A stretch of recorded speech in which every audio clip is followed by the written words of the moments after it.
നിന്നെ എന്തിനാ ഞാൻ ശമ്പളം തന്നിവിടെ നിർത്തിയേക്കുന്നേ? ഒരു കാര്യത്തിന് ഉപകരിക്കില്ലെങ്കിൽ ഈ ജോലി മതിയാക്കി നീ പൊയ്ക്കോ. മേഡം എന്ത് വർത്താനായി പറയുന്നേ? ഞാൻ എന്ത് ചെയ്തു?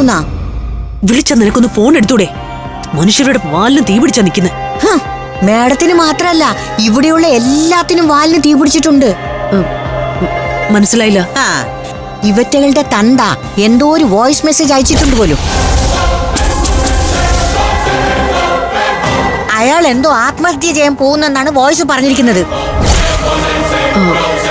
അത് കേട്ടതും അമൃത ആകെ ടെൻഷനിലായി. അച്ഛനെ രക്ഷിക്കണമെന്നും പറഞ്ഞ് ഒരേ ബഹളായിരുന്നു. അയാളെ കാണാൻ പോവാൻ വേണ്ടി അവൾ പൊട്ടി പുറപ്പെട്ട് ഇറങ്ങിയതാ. പിന്നെ അഖില പറഞ്ഞോണ്ട് മാത്രം അവള് പോകാതിരുന്നത്. അല്ല, അപ്പൊ അവര് പോയില്ലല്ലേ? ഇല്ല. അയാൾ ഇവർക്ക് അയച്ച വോയിസ് മെസ്സേജില് എന്നെ പറ്റി എന്തെങ്കിലും പറയുന്നുണ്ടോ? മേഡത്തെ കുറിച്ച് പറയാതിരിക്കോ? മേഡത്തിന് അയാൾ പൊക്കി കൊമ്പത്ത് വെച്ചിരിക്കല്ലേ.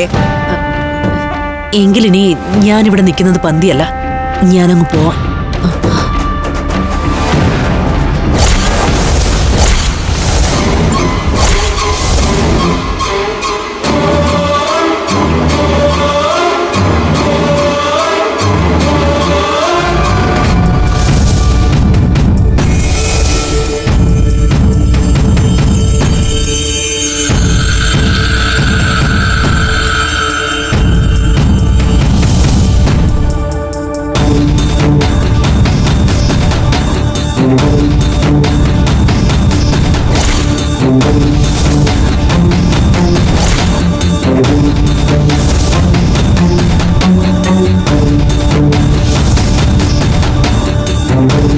ഞങ്ങളോട് ഈ സ്നേഹമൊക്കെ കാണിച്ചതിന് പിന്നിൽ ഇതായിരുന്നു ഉദ്ദേശം അല്ലേ? ഇതൊക്കെ ഞങ്ങളിൽ നിന്ന് എത്ര കാലം മറച്ചുവെക്കാൻ കഴിയുന്ന കരുതിയത്? കലയമ്മയുടെ തനിനിറം അറിയാതങ്ങ് പുറത്തു വന്നു. മക്കളെ, കേട്ടതൊന്നും നിങ്ങൾ വിശ്വസിക്കല്ലേ. നിങ്ങളുടെ അച്ഛൻ ചതിയനാ. അയാള് നാക്കെടുത്ത് വളച്ച കള്ളവേ പറയൂ. അയാള് പറയുന്ന ഒന്നും നിങ്ങൾ വിശ്വസിക്കരുത്. അച്ഛന്റെ കാര്യം ഇവിടെ നിൽക്കട്ടെ, എല്ലാ കാര്യങ്ങളും ഞങ്ങളോട് തുറന്നു പറഞ്ഞത് ഞങ്ങളുടെ കൂടപ്പിറപ്പ് തന്നെയാ. നിങ്ങള് അറിഞ്ഞതൊന്നും സത്യമല്ല മോളെ.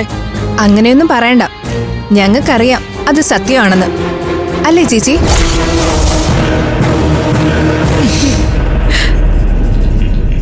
ഒന്നുമില്ലെന്നേ.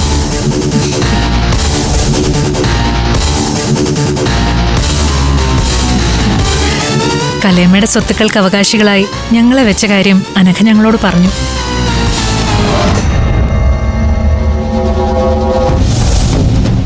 അതൊന്നും പ്രതീക്ഷിച്ചല്ല ഞങ്ങൾ അമ്മയെ സ്നേഹിക്കുന്നത്.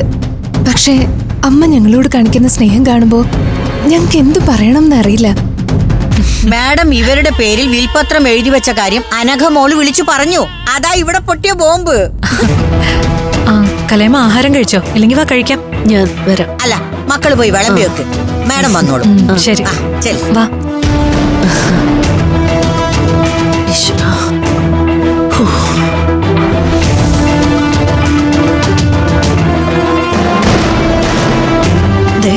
ഇവിടെ എന്താ സംഭവിച്ചത്? ചന്ദ്രചരന്റെ വോയിസ് മെസ്സേജ് ഇവര് കേട്ടു എന്നല്ലേ നീ എന്നോട് പറഞ്ഞത്? പതുക്കെ. ചന്ദ്രസേനൻ അമൃത മോൾക്ക് വോയിസ് മെസ്സേജ് അയച്ചു എന്നത് നേരാ. പക്ഷെ അമൃത കേട്ടില്ല. അതിനു മുമ്പ് ആ മെസ്സേജ് ഈ സിസിലി മുക്കി. എനിക്ക് മനസ്സിലായില്ല. മനസ്സിലാക്കി തരാം. ഫ്ലവേഴ്സ് ഒരുക്കുന്ന കാഴ്ച വസന്തം യൂട്യൂബിൽ പ്രേക്ഷകർക്ക് ലൈവായി കാണാം. ഫ്ലവേഴ്സ് കോമഡിയിൽ ജോയിൻ ചെയ്യൂ, ആസ്വദിക്കൂ.